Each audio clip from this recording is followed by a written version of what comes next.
বিসমিল্লাহির রহমানির রহিম।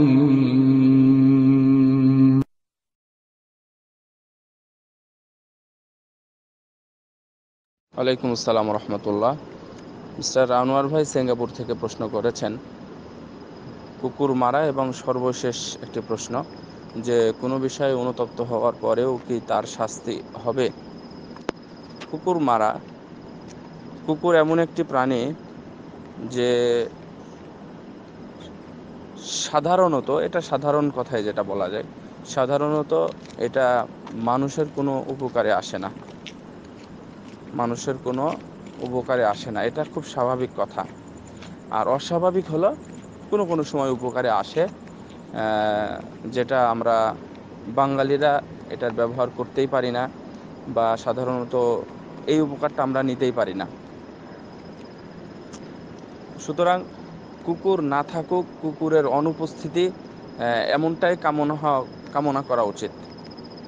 মানে কুকুর নাই, কুকুর দেখতে পাচ্ছি না। সৌদি আরবে দেখবেন যে কুকুর কুকুর এসে দেখা যায় না। সাধারণত হাজিরা এসে তো কোনোদিন বলতেই পারবে না যে আমরা কুকুর দেখেছি। আর অন্যান্য শহরে কোনো জায়গাতে আমি 3-4 বছরে প্রায় সৌদি আরবের প্রায় সব জায়গাতেই গেছি, মনে হচ্ছে তাই। তো আমি মনে হয় 2-3টা কুকুর দেখেছি এ পর্যন্ত। তো এখানে কুকুরের কোনো স্থান নাই। তো কুকুর দেখলে কি মেরে ফেলতে হবে? শুধুমাত্র রাসূলুল্লাহ সাল্লাল্লাহু আলাইহি ওয়াসাল্লাম বলেছেন যে যদি কালো কুকুর দেখো, তাহলে এই কালো কুকুরটা হচ্ছে শয়তান। মানে সেটাকে হত্যা করা যায়। তাছাড়া এমনি সাধারণত কুকুরকে হত্যা করতে হবে এমনটা না। তো যদি কেউ হত্যা করেই ফেলে, আর আপনি যেটা হত্যা করেছেন, যে ভাই করেছেন এটা, উনি কিন্তু প্রতিশোধমূলক কুকুরকে হত্যা করেছেন। তো উনি জাতির জন্য। আর আরেকটা বিষয় হলো, যে কোনো ক্ষতিকর প্রাণী ক্ষেত্র বিশেষে হত্যা করা যেতে পারে। যে কোনো ক্ষতিকর প্রাণী ক্ষেত্র বিশেষে হত্যা করা যেতে পারে। সেটা যদি বোঝা যায় যে এটা হচ্ছে ক্ষতিকর প্রাণী, যে কোনো প্রাণী হোক না কেন, তাহলে তাকে হত্যা করা যাবে। ইভেন আপনার বাড়ির মানে ধরে নেন যে গরু সেটা কোনোভাবে ক্ষতিকর প্রাণীতে রূপ নিয়েছে, অনেক সময় হয়।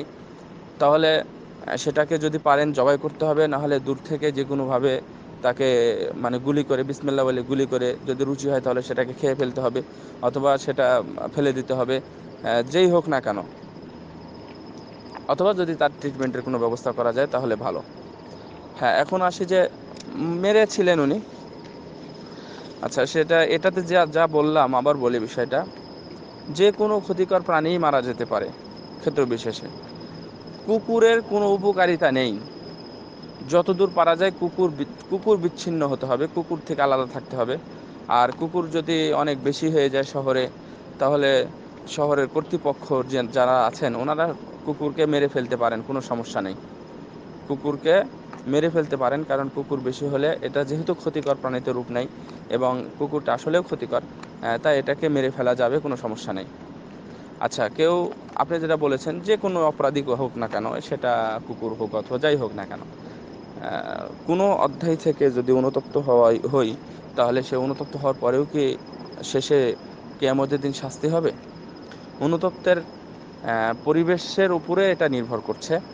আমার অনুতপ্ত বা আমার আল্লাহর কাছে ক্ষমা চাওয়া, আল্লাহকে বলা, এটা আমার কেমন ছিল, অথবা আমি কি বুঝতে পারতেছি এটা কবুলের মতো হয়েছে, অথবা তওবাটাতে কবুল হয়েছে। আল্লাহ অনুতপ্ত মানে হচ্ছে তওবা করা আল্লাহর কাছে, বা নাদামা যেটা। তো এটা কি এমন হয়েছে? যদি এমন হয় তাহলে ইনশাল্লাহ কোনো সমস্যা নেই।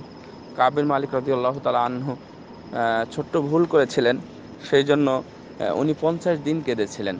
50 দিন কাঁদার পরে আল্লাহ রাব্বুল আলামিনের পক্ষ থেকে ক্ষমা এসেছিল, এবং রাসূলুল্লাহ সাল্লাল্লাহু আলাইহি ওয়াসাল্লামের মাধ্যমে জানিয়ে দিয়েছিলেন যে ওনাকে ক্ষমা করা হয়েছে। আর আমরা তো অনেক বড় ধরনের গুনাহ করি, আল্লাহ আমাদের মাফ করুক, আল্লাহ আমাদের হেফাজত করুক। অনেক বড় ধরনের গুনাহ করি। তো তার থেকে আমরা কিভাবে ক্ষমা চাই, এবং আমাদের ক্ষমা চাওয়ার ধরনটাই কি হয়?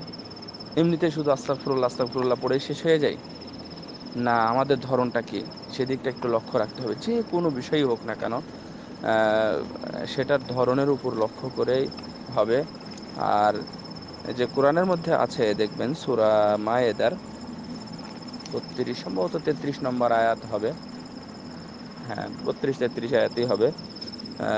আলাহুম আযাবুন ফিদ দুনিয়া লাহুম খিজুন ফিদ দুনিয়া ওয়া লাহুম ফিল আখিরাহ তে আযাবুন আযীম, হয়তোবা এরকমই আয়াতটা, যে এটা হচ্ছে তাদের দুনিয়াবি অপমানজনক শাস্তি এবং তাদের জন্য রয়েছে আখিরাতে কঠোর শাস্তি। তো দুনিয়াবি শাস্তিটা কি, তাকে মানে আয়াতে ব্যাখ্যাটা দেখবেন আরো ভালো লাগবে সূরা মায়েদার। তো এখানে ওখানে যে মানে চোর ডাকাত ইত্যাদি বা যারা ছিনতাইকারী যারা, তাদের বিষয়ে বলা হয়েছে। তো তাদের জন্য অপমানজনক শাস্তি কি, তাদেরকে শুলিতে চড়ানো হবে, অথবা তাদের হাত কেটে দেওয়া হবে, অথবা তাদের পা কেটে দেওয়া হবে, অথবা তাদের উপযুক্ত প্রতিশোধ নেওয়া হবে। এগুলো হচ্ছে দুনিয়াবি শাস্তি।